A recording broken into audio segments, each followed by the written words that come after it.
Bene, siamo con Andrea Borgo. Andrea, una gran bella partita, due squadre che sono vicine in classifica, si sono affrontate senza timori reverenziali. Forse Montebello quel poco che ha sbagliato ha consentito a Valdagno quel break dopo il primo tempo sul 1-0 e sul 2-1 eravate ancora assolutamente in partita.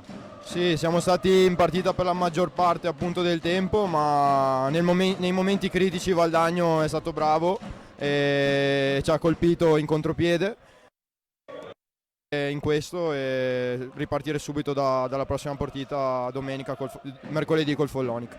Sì, sarà una gara molto difficile, la vostra posizione adesso è lì lì come si dice, quindi questi 3 punti saranno importanti, anche i prossimi saranno decisivi.